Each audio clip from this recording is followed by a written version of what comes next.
Hey guys, Wrestling Rambles 89 back once again today with yet another reaction video. This one seems like it's going to be really interesting. This is me reacting to Stone Cold talking about the awful Dean Ambrose Stone Cold podcast back on the WWE Network in the past. That was widely regarded as easily the worst, and I include Broken Skull Sessions with this, the worst podcast Austin had ever done.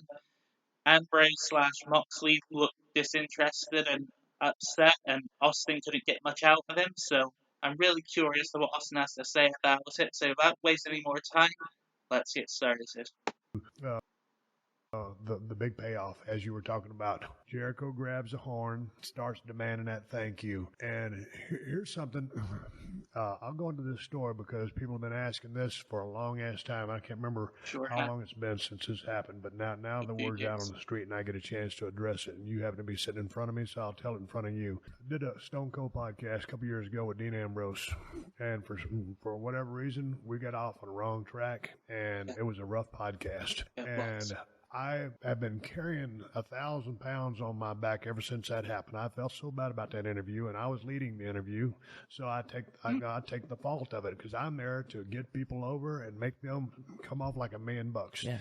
And we just come off on the wrong street and just kept taking left turns and never got back on track. Well, we never were on track. Well, he had his reasons and I had mine. True. And for all this time, I felt like shit about that interview. And people said, "Oh, that's the Stone Cold podcast got canceled because of how bad that interview was." No, I had fulfilled my commitment. That was why the podcast stopped. And everybody thought that there was heat between myself and Dean Ambrose. And I didn't know what to think because I didn't really know Dean real well. I respected his talent. I'd researched the hell out of him and seen all of his indie stuff. I think he's amazing talent. And then all of a sudden we just get off to the wrong start. And his fans are like just crapping all over me, the Dean Ambrose fans. "Oh, you shouldn't have asked him this, or you were this, or you were too whatever." My fans were like, "Well, what's wrong with him?" So there was just all this discombobulation and shit going on social media. Meanwhile, I was sitting there throughout from the end of that interview or during that interview till just the other day. Like, that one thing is something that I think about almost every single day. I shit you not. That's how bad that bothered me. I was talking to a mutual friend / acquaintance that Dean or John knows, and he said something about talking to Dean / John, and I said, "Man," I just texted him back, "that interview still haunts me." And he said, "Why don't you call him?" And I said, "Well, like I said, I don't know the guy." And I said, "Do you have his number?" And he goes, "Yeah." I said, "Can I have it?" He says, "Yeah." So I immediately called John Moxley. I said, I didn't know what to call him, so I said, "Dean, Steve Austin." And he's talked about this, some of his interviews. And we had the best 30-minute conversation getting back on the same page. And there was never any personal animosity towards us. I didn't know how he felt about me. And I thought he might hate my guts. And it was my job to go out there and here's the thing. I've been on top of the wrestling world. There's been a point in my life where I was the hottest thing on 2 feet in the wrestling industry. Yes. And I've had great matches with some of the greatest wrestlers in the history of the business. Yeah. I've also gone out there. Like, I was talking to Sting the other day. We were doing this thing together. And I remember when Sting was white hot down there in Atlanta, and we were working. For some reason, we were working in a parking lot right outside of Atlanta, and I was calling the match. I'd had many matches with Sting, and we always ripped it up. And for some reason, we went out there and just completely shit the bed. We went to the back, and Sting comes up to me, and he goes, "Steve," he goes, "what happened?" And I was like, "I don't know. We just shit the bed." So it happens. You can have two supremely talented people go out there and just shit the bed. Things, don't happen the way you want them to. Yeah, that's what happened with me and Dean, or me and John.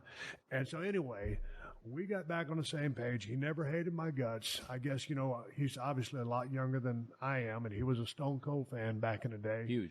And I'm a huge John Moxley fan, so whoever thought that I was picking on Dean during that interview or whatever they thought, whatever anybody thought, I think he's going to come down to Los Angeles whenever he wants to, and we're going to do the podcast together. So I'm Great. rambling, but Yeah, not at all. but this has haunted me for so damn long, and people just think that I'm this guy, and there's this this Darth Vader force field around me where I don't feel things. I do, and when That's I've fascinating. not made someone look the way they're supposed to look, that haunts me.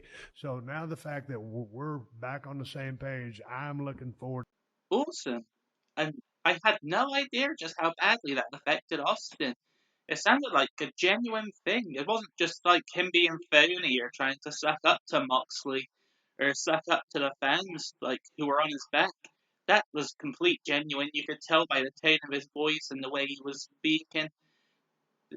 The fact that it haunted him all this time, I feel bad for Austin because it was just a case of two guys not mixing well. As Austin brought up, there are lots of people coming up with this and that, saying Austin shouldn't have said this or asked him that, and then other people getting on Moxley's back, saying he should have never agreed to go on there if he didn't want to talk about those things. But just as Austin said, it's like you can have two five-star world-class wrestlers, they can have 100 good matches against each other, and then they'll go out the next night and they'll just have a really shit one. I think that's what happened on the Stone Cold podcast because I have listened to all the Broken Skull sessions and all the WWE Network podcasts, and I've never seen or heard a bad one from Austin. And even that Ambrose one, it was not very good, but it wasn't terrible.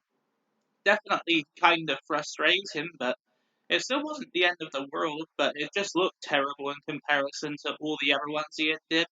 So, as Austin said, he felt guilty because he probably felt like he let down Ambrose. But I think Ambrose is a smart man, and I think he knew that nothing was done out of malice or ill intent. So, Austin's brought up that he wants to do a Broken Skull session with him. Oh, hell yeah, I'd be more than down for that. I think now that Moxley's more out of his shell, and now I'm not saying he was at the time, but we know for sure now he's sober as well, which will definitely help things. I think they can have a really good conversation, and as far as I'm aware, the next guest for Broken Skull Sessions hasn't been announced yet. But if they could get to be Moxley, that would be amazing, and I would definitely let you know if that does happen or is planned to happen. But yeah, thanks as always for watching. Hope you enjoyed. Like, subscribe, and click the notifications bell if you haven't already so you never miss an upload. This is Wrestling Rambles 89, signing off.